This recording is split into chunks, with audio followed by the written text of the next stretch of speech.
Welcome to It Was Tuesday, joined by Jasmine, and now my co-host has left. Man, that was the shortest co-host I've ever had on this podcast. Jasmine walked in, walked away. All right, let's talk about the ArcRevo World Tour that's coming up this weekend. Again, this has been the year circuit that Arc System Works has been running. This is their version of Tekken World Tour of Capcom Cup. And so again, really cool that all these different companies are stepping up. ArcRevo World Tour, still trying to find its footing and get to that same level as Capcom Cup and Tekken World Tour, but that's the cool thing. I'm sorry, Capcom Pro Tour, I should say. But that's the thing. Every year it continues to grow. It continues to get better. And so I just really wanted to talk about what was coming up this coming weekend, because it's going to be Guilty Gear Strive and DNF, Dungeon Fighter Duel. And, most of you are going to know a lot more about Strive. I kind of want to focus a little bit on the Dungeon Fighter side of thing, because as people know, I had that as my fighting game of the year last year. It's a game that I really enjoyed, that I'm really sad not a lot of people are playing. I feel like more people should be playing the game. It's really fun, but, there are a lot of, concerns about, dev support, et cetera. And very early on, obviously, characters like Swiftmaster made a lot of people quit the game. Let's be real here. But, honestly, DNF Duel is in a great position right now, where the balance is really good. Like, there's clearly two characters that are stronger than everyone else, but is it like Swiftmaster pre-major patch? Like, not even close. Like, anybody, like, people are winning with characters that a lot of people are considering not particularly strong, which of course is now changing the tier list to people thinking that the character is strong and such. But let's take a look at this really quick over here. Of course, this is the ArcRevo World Tour. I'm just going to go to their webpage here because I want to show you guys. I want to show you guys. Oh, God. Dude. The cats, they heard the silence. They think it's time. I got cats everywhere. Okay. Anyways, the ArcRevo World Tour is going to be March 11th. So that is, of course, this coming Saturday. That will be taking place here in Burbank, California. So that's something you guys want to check out. It's, again, we've got the stream link is right here. So if you just look up Arc World Tour Finals, you'll get linked to this page over here.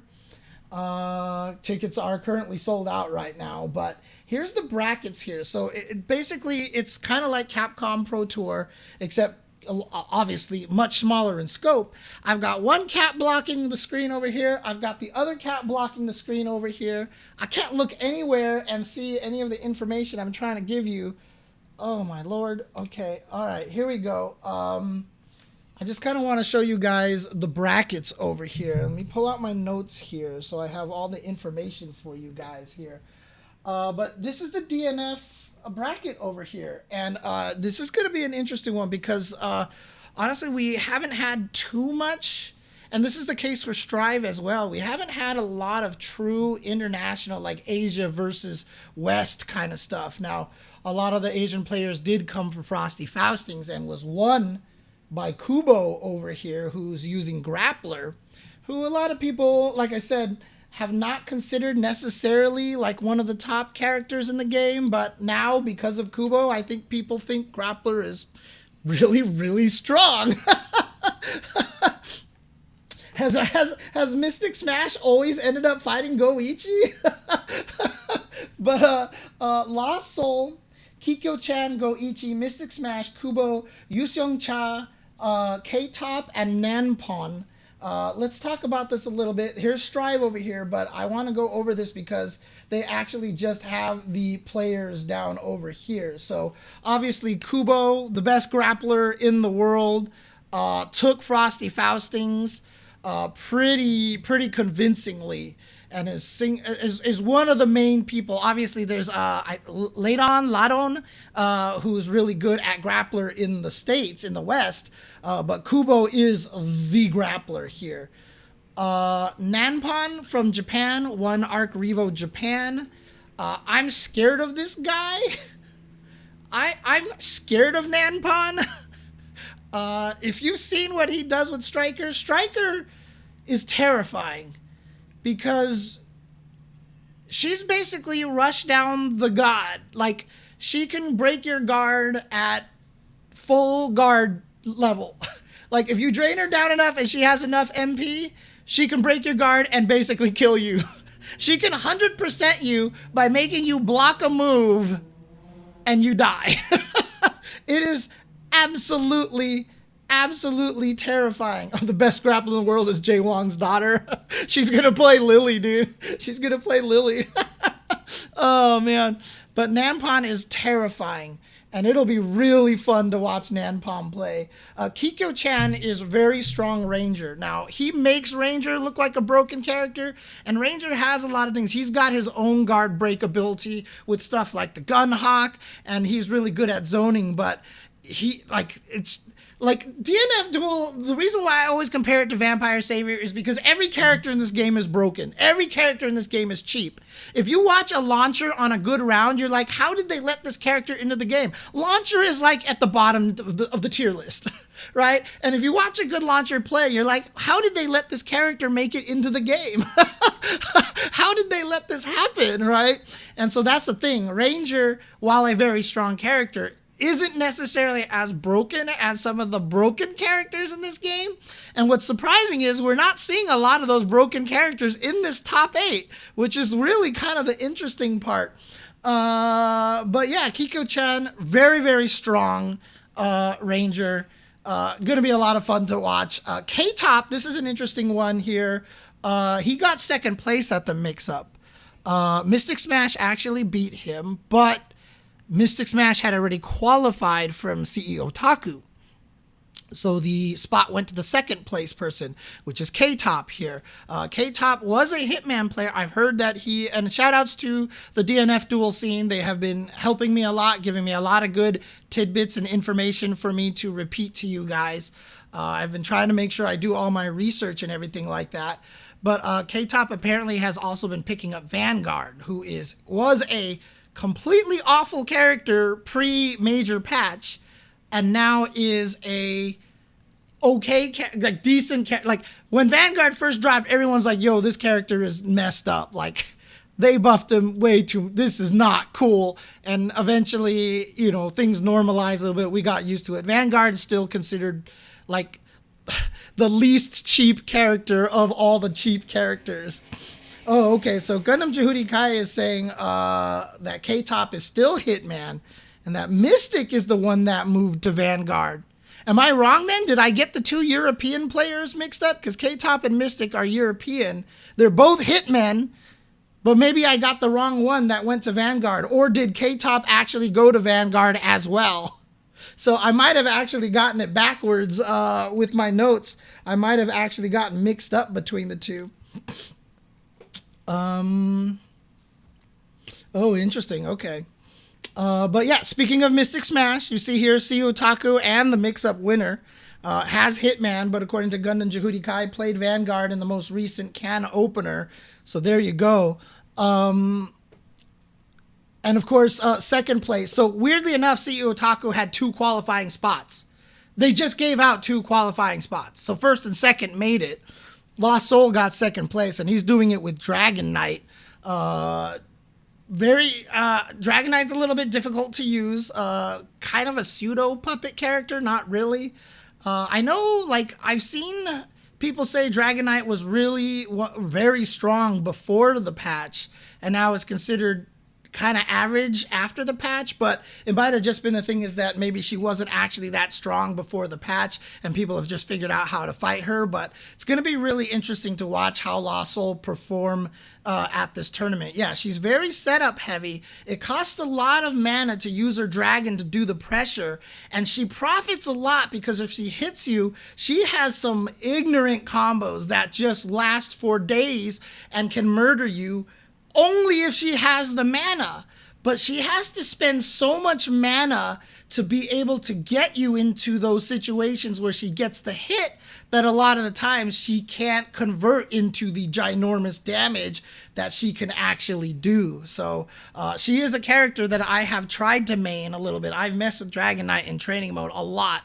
Really enjoy that character. But yeah, like I said, she has an interesting balance between using your meter for all the flight cancels and things like that, but that costs mana, which then take away from from your ability to do damage. So she actually becomes a scary character when she gets to around Awakening, because then she has more mana to play with. Again, Yusung Cha from Korea is a Ghost Warrior player. Why do I call him Ghost? No, that's Lost Warrior, Ghostblade player. And yeah, the character representation is pretty crazy here. But you know, Ghostblade is not a character. I mean, the way I see Yu Seong Cha play this character, he looks absolutely busted. And when I look at people's tier lists, they usually have him in the high tier.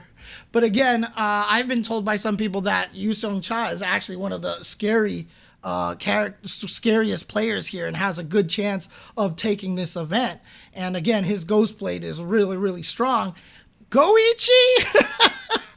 We all know Goichi, right? I just talked about Goichi a little bit earlier on the stream, not on this video, but on the stream, that, you know, the reason why we all watched Dragon Ball FighterZ when Goichi and Sonic Fox went up against each other.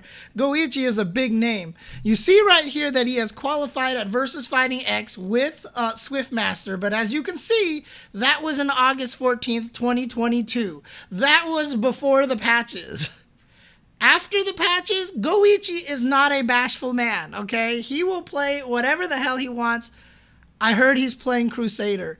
And so if you know anything about DNF Duel's current state right now, Crusader is definitely one of the two absolute, undisputed best characters in the game right now. Crusader is actually ridiculous at this point. And so Goichi, I've heard, is going with the Crusader, and that is probably what we will see. In case people are wondering, the other character that everybody says is just completely cracked out is Berserker right now, who can literally kill you when you have like 70% life by killing himself. Like, Berserker can be at like 70% life, hitting you at 70% life, kill himself to put himself into Awakening so that he can kill you at the very end. Berserker is absolutely, absolutely nuts, okay? But the interesting thing is we have no Berserker representation here unless somebody decides to pick another character, which will actually be crazy. But that's the situation right here. Goichi, I've heard, is going with the Crusader. And if we look at the start of this bracket over here, Lost Soul is going to be going up against Kikyo-chan. So it's going to be Dragon Knight versus Ranger. Goichi, Crusader going up against Mystic Smash. I'm curious what Mystic Smash is going to go with. Again, the advantage of this is that you can prep, right? If you know Goichi's playing Crusader, and also if you play in any of these tournaments like Can Opener or Tampa Never Sleeps, you're fighting Crusaders a lot. So you're going to have a lot of experience there. But Crusader is considered one of the best for a reason. So Kubo, Grappler, going against Yusung Cha, Ghostblade. Again, this is gonna be a telling match. This is a scary match right here, because honestly, I feel like if whoever makes it out of this one here potentially could get to winners finals. And I say that despite the fact that you know, Goichi is Goichi. He's probably the favorite to take this tournament. From the footage that I've watched, Nanpon is the guy who scares me the most. I will be perfectly honest with you. Nanpon scares me so much because the stuff that I've seen him pull off, and also just the confidence he has when he's playing, is terrifying. He is terrifying. Terrifying, man. Oh, yeah, that's true. Mr. E is one of the best Crusaders. Top 8 at Frosty Faustings. So Mystic Smash, yeah, he's going to have a lot of good practice playing against Mr. E. That's a really, really good point. It's a really good point. But that's what we have set up here. Again, we have U.S. player represented here. We've got a European player. We've got 2 European players, K-Top and Mystic Smash. 1 American player, Lost Soul. And then we have 4 Japanese players in Kiko-chan, Goichi, Kubo, and Nanpon.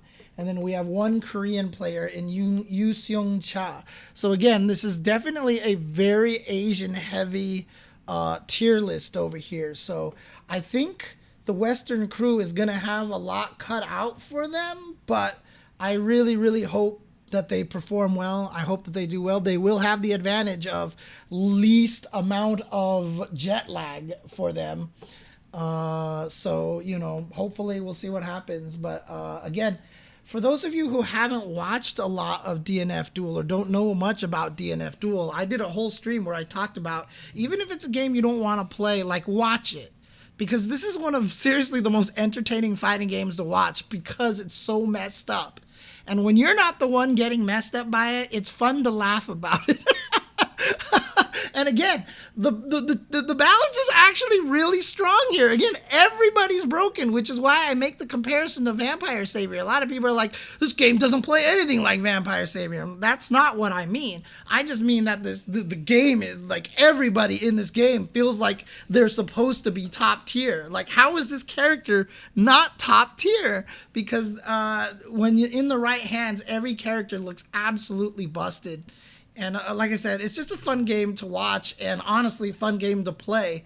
And the reason why I had that topic over here, because I wanted to talk about the dev support. I mean, the fact that it took so long to even find out there was going to be a new character, and season 2, I think, definitely affected a lot of people's, sticking around with the game and such. So, it's interesting. We're in a different era of fighting games where you can't just go radio silent on people. It's just a different thing. But yeah, since the patch, DNF has gotten to be a really fun game to watch. Yeah, it's such a cool state here. No, for sure, Wake Up Super. A lot of people are frustrated with that, and that's why I acknowledge that, right? The radio silence from the devs and, Swiftmaster causing a lot of people to leave the game.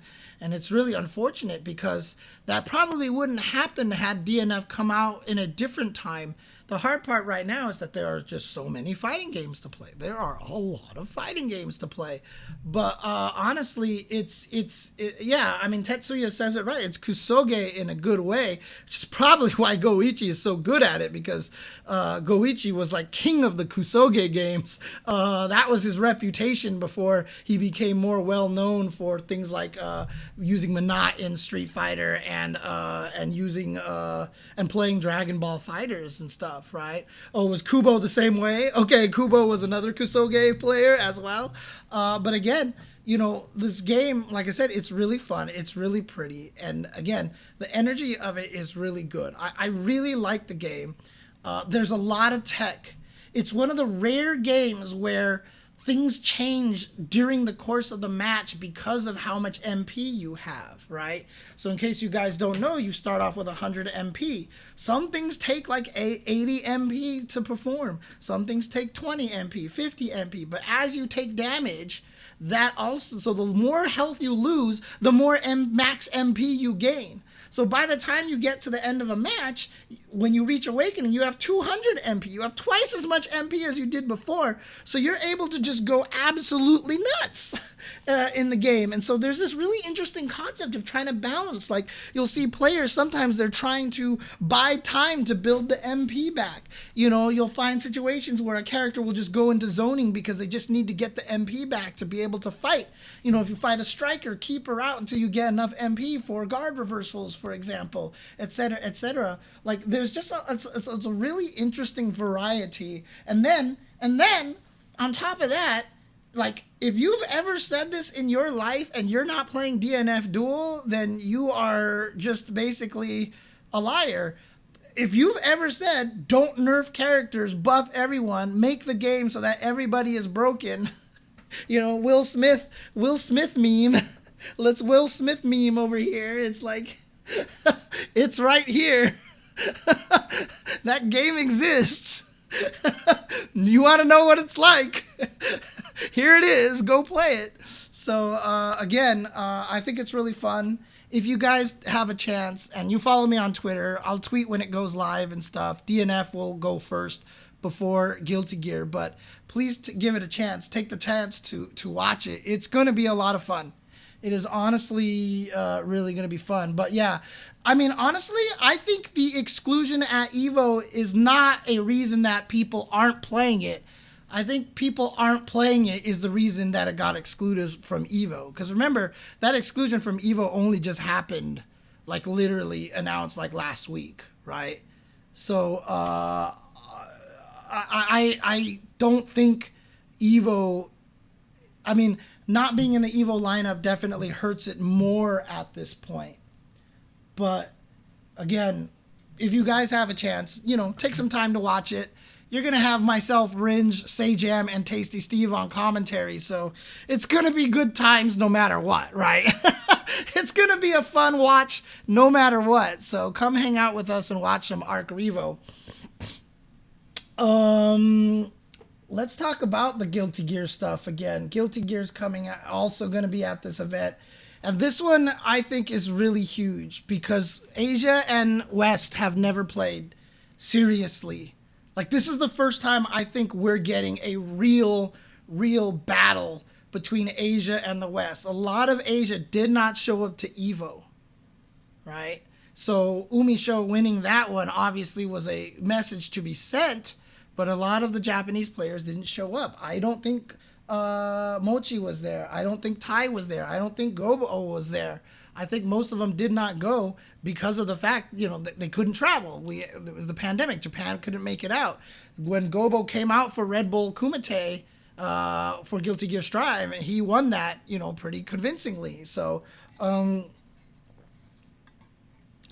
think at this point in time, this is going to be a really interesting tournament because I can't wait to see that, which is why I'm personally really depressed that Tempest and Umisho have to fight each other in the first round. Now, the pools were randomly drawn.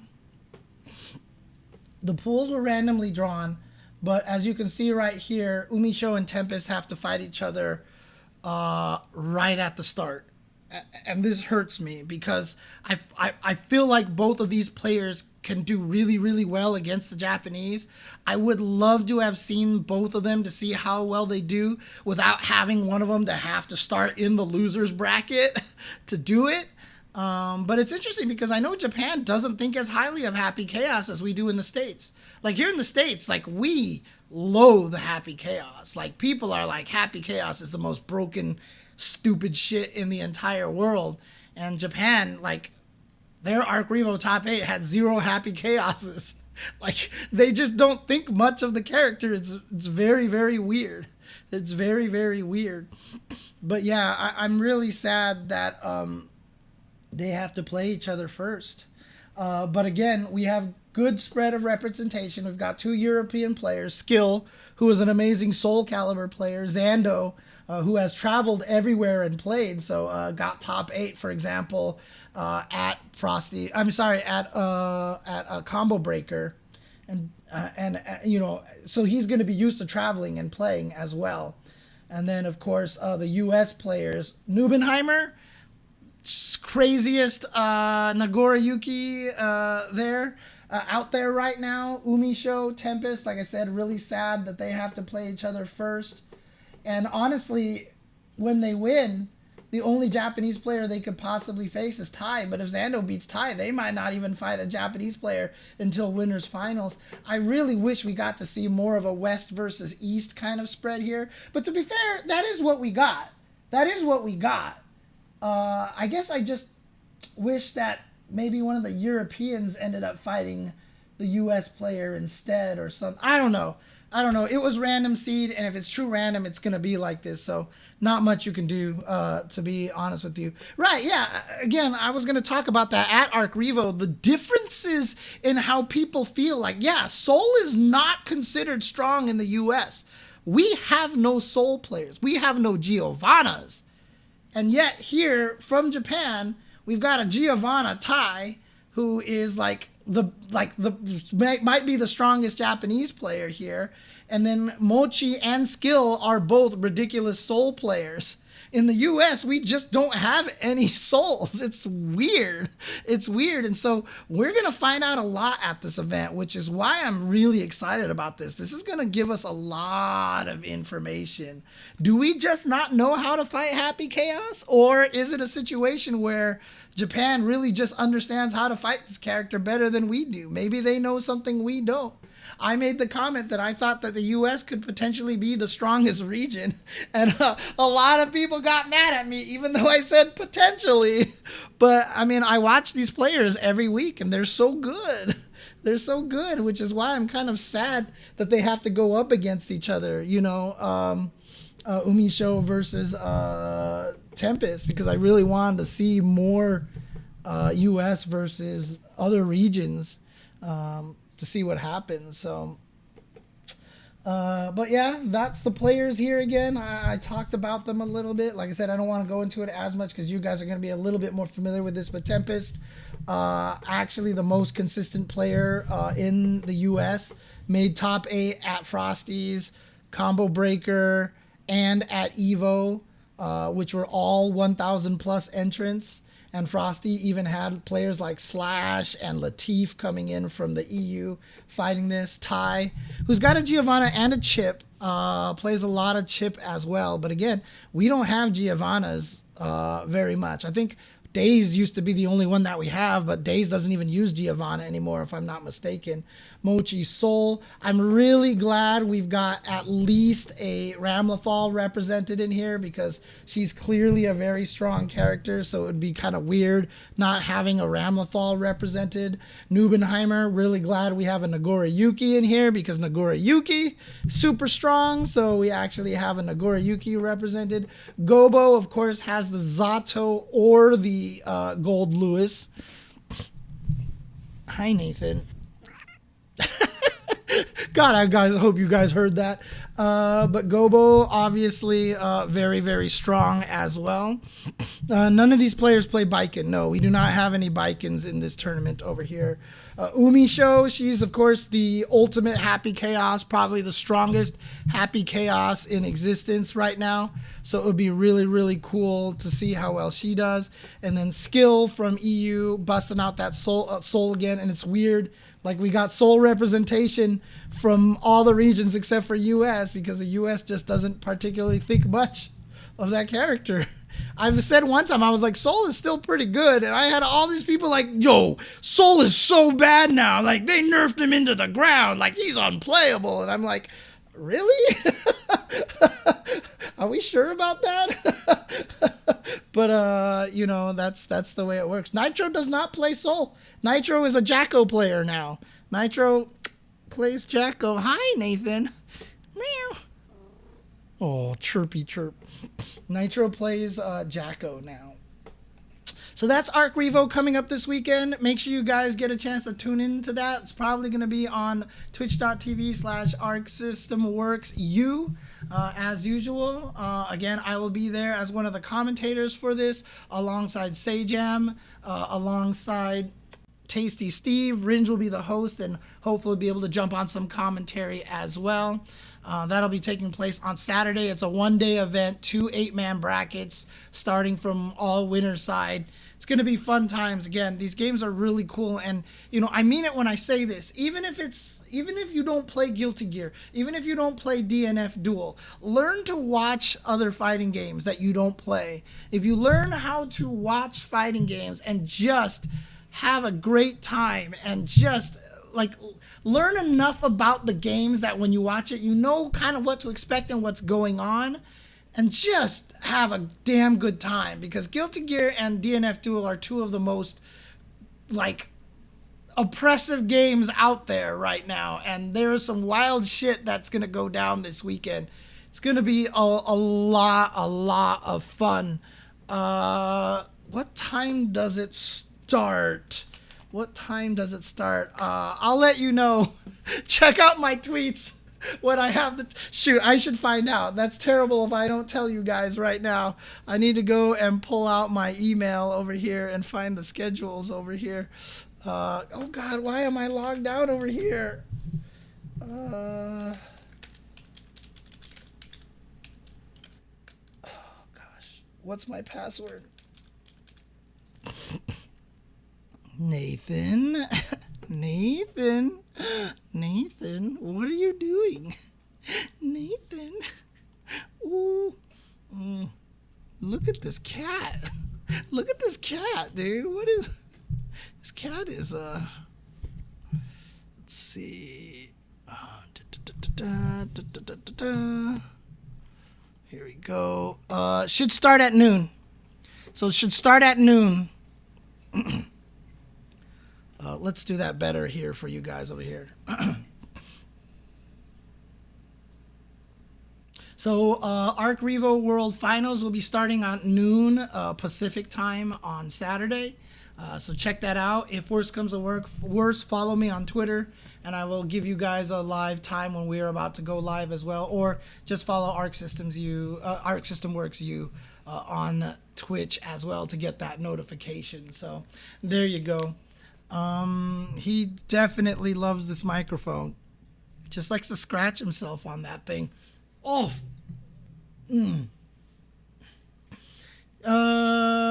Yeah, no, for sure, Wake Up Super. And I talked about that a little bit earlier in the stream, you know, not necessarily here on this YouTube video here, but I did mention the fact that, you know, being in Southern California is a huge advantage, right? Because, you know, unfortunately, it means that we're cheaper because you don't have to fly us anywhere and put us in a hotel, right? So that's the main thing. So that's kind of a weird thing. But you're also talking about, the partnered streams.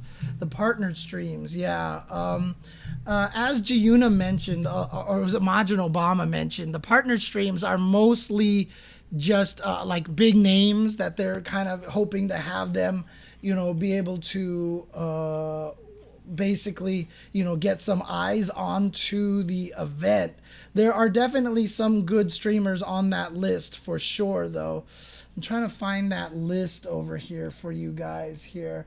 But, you know, guys like Dogura and stuff like that are going to be restreaming it, so you could definitely have the ability to watch some of the other streams as well if you want to. I think Diaphone is going to be streaming, so if you want a particularly technical look at the streams, you can go watch Diaphone stream, etc., etc. So, but again, look, obviously Arc System Works ArcRevo World Tour is newer than Capcom Pro Tour and Tekken World Tour, so you know, they're working at it. They're getting there. There was a lot of hiccups with the other world tours at the start as well.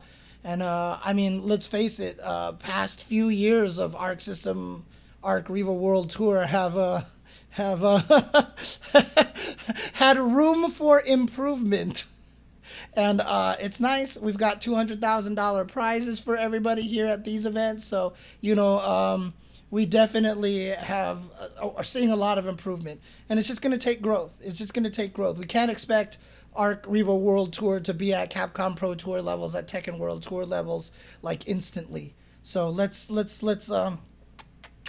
enjoy this event. Let's watch this event, and hopefully they continue to grow. That ArcRevo World Tour gets even bigger and better in the following year. So that's the best thing to do. So, I mean, it's been pretty old, but again, the first few years were like kind of like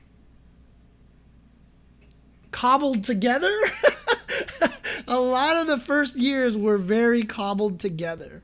You know, it was like, well, everybody else is doing world tours. Let's do something like it, kind of, you know. It's only the past couple of years where it finally got to that point where it felt a little bit more like an FGC world tour. But it's getting better. And even this year, a lot of people are, you know, talking about, how come 2 people qualified from this event, but not from that event, you know, et cetera, et cetera. So, you know, again, growing pains. And the more we support this, the more we watch, the more we, you know, actually give it views and be excited about this, the better it's going to get, right? The more we give them reasons to keep this up and put more money into it, it can only get better at that point. And gosh, she knows I'm going to pick her up. She knows. She just ran away. So, But in any case, that's the ArcRevo World Tour this weekend. Please check it out if you can. Watch it. I think it's going to be really, really cool. It's going to be a lot of fun. I hope I have a lot. I mean, I know I'm going to have a lot of fun. I hope you guys enjoy listening to me there, because I know a lot of people are questioning me. They don't know that I actually like DNF Duel as much as I do. Some people don't know I commentate Guilty Gear like almost on a weekly basis. So, hopefully you'll enjoy my commentary there. I'm going to do my best. I'm not going to pretend to be an expert at either of the games. Like, I'm not going to be like, well, this is how this game, obviously, you have to know where you're at when you come into one of these things. But if you guys can watch it, have a good time, and maybe even give me feedback. Let me know what I could do better the next time, I try to commentate an event like an ArcRevo World Tour event and such. So, but thank you guys for tuning in. Make sure you check that out. And also, as you can see on the topics over here, I also went over the Kazuya and Jin trailers, as well as the recent little clips that they put on Twitter for Zangief, Lily, and Cammy. Those videos will be going up on YouTube shortly, so keep an eye out for that. Just make sure that you sub to youtube.com/UltraChenTV so you know when those two videos go live. And other than that, hopefully you are enjoying this, and again, still continue to enjoy. It was Tuesday here. Let me know if you guys have any suggestions or anything like that you'd like to see improved or changed, or if you just are enjoying the content, feel free to let me know. Always appreciate all of that information out there. For those of you watching this on stream, when I end the stream, please don't go anywhere, as we will be rating somebody right after the stream. But for those of you watching this on YouTube, and actually here as well, thank you guys for tuning in. Thank you for watching. Thank you for listening to me babble on about fighting games for many hours in a row.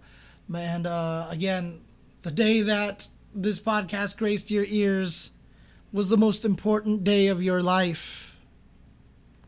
But for me, it was Tuesday.